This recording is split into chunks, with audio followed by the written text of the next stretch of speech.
Valentine's Day, also known as Hearts and Hoofs Day. Who knew they'd take something out of a famous martyr's name, actually make it into something that's celebrated of love and sacrifice, and yet now it has become one of the most commercialized holidays ever to be made, with a lot of flowers and chocolates having a high profit in there, and also as a sore reminder for those who are not in a relationship that they may as well rename it to just Singles Awareness Month.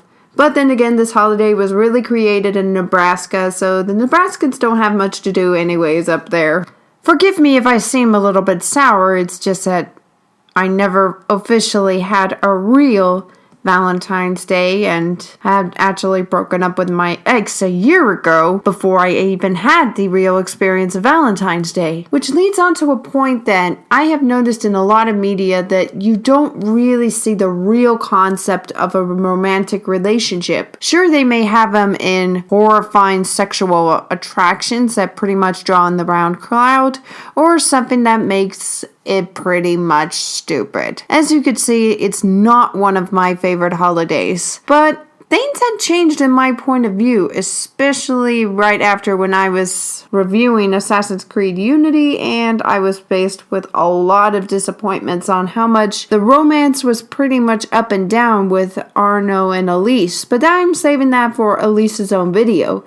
So I decided I'm going to break the pattern, not going to feel sorry for myself, and actually look to an example of what love really is. It's by no definition, love is the hardest thing for anyone to face in any form of a relationship, whether you have a partner, or you're with your family, or pretty much undecided in my case.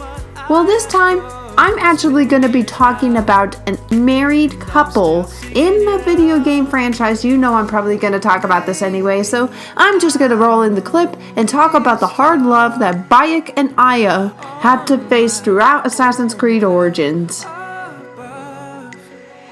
Maybe it's okay, or maybe I'm insane. Maybe it's meant to be so tough. Whoa.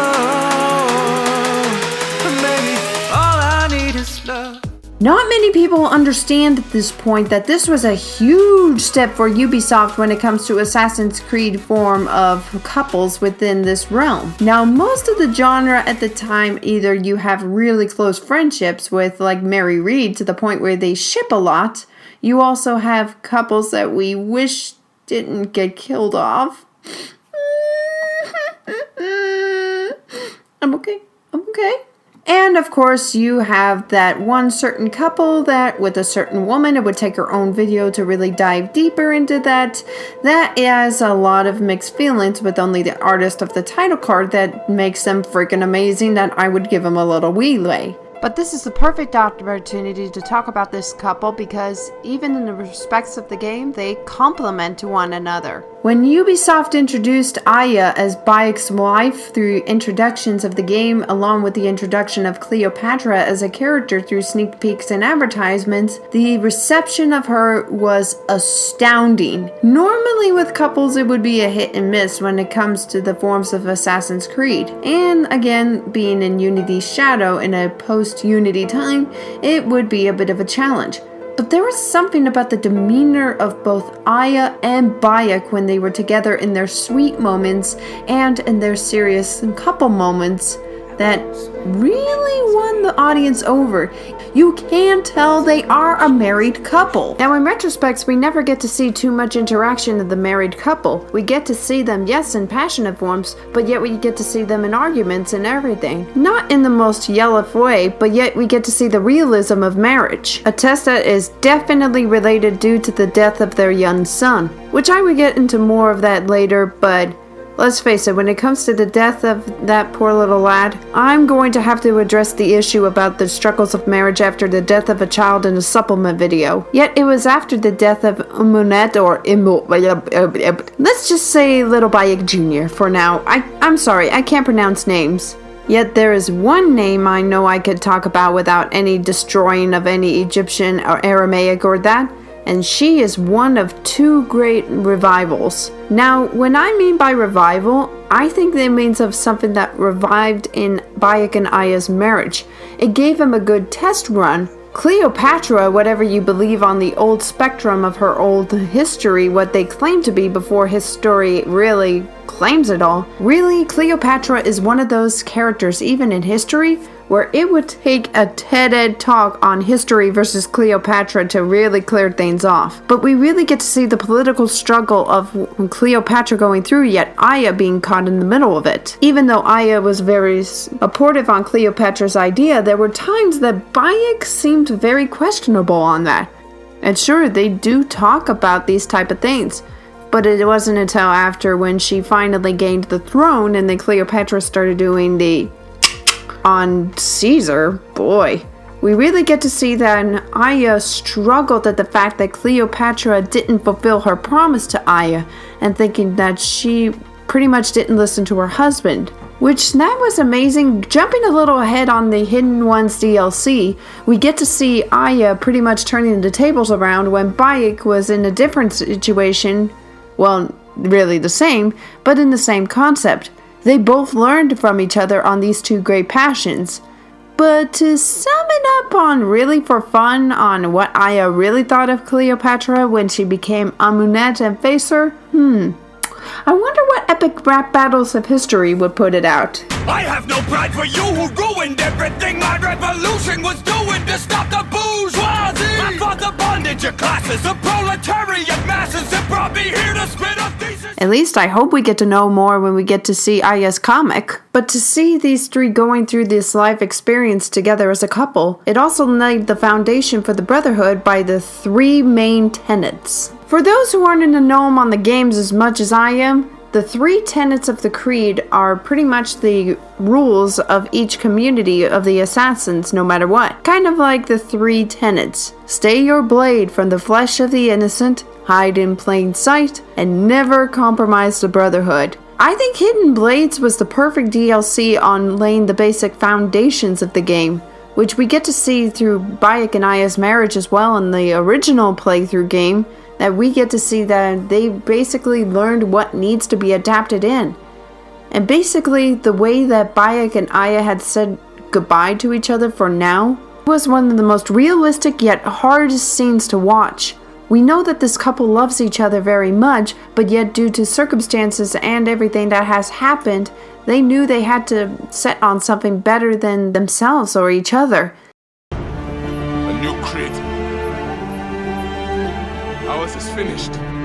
We know that they really don't give up on their marriage, as some fans may have claimed, but seeing their tombs in the modern day setup that they were buried together, you know they've gotten back together somehow. Again, I hope the comic would give us a little more closure in there. And yet we get to see that they both still loved each other in the end by the way they pressed their foreheads against each other. My biggest fear when I first started watching this whole cutscene movie and everything was that they would get into a high-heated argument like Jacob and Evie Fry would. But yet they were so subtle in a way that we didn't need to see them be so dramatic when it comes to argument or anything. They do have it subtle in a way. They get to see that they needed to do this, to pretty much sacrifice relationships before and everything. It was basically the foundation of a brotherhood. And yet I may as well take a moment of an opportunity to say that for this Valentine's Day, I wanted to give a high praise to this couple in the story that they pretty much gave the realism of what hard love is. True that love is a wonderful thing to have and grasp and everything, but if you're ever in a relationship or you're thinking about marriage or anything like that, know there are struggles on the road ahead. And yeah, there will be times where you may have to compromise for one another, just as Bayek and Aya did. Now, I have been in a relationship before, and I know that there were times where I couldn't compromise my own ideals because of certain decisions. After seeing this kind of a relationship, knowing that they still loved each other even though they were apart. Now, they may have given up living next to each other or whatever is going on. That scene still confused me at times. It doesn't mean that they stopped loving each other. And that's what I admired about this particular couple in general. They're the most realistic couple that there is, and they are my top 3 couples by far in this series. And for Valentine's Day, I just wanted to say that I give the actors a high bravo and a tip of my hat for portraying these two lovable characters. And I can't wait to talk more about Aya, who is one of 4 awesome ladies that I'm going to be talking about in a special series that is to come, Remember the Ladies. So, yeah, this pretty much is my Valentine's Day special. So, there you go, and happy Hearts and Hooves Day. I hope you all are happy, even though I talked about assassin killers as a couple. And yes, I know, I'm pretty much stupid and everything, and there will be a better song for this one. I am the Dark Horse of KC. Have a good, creative, and blessed day.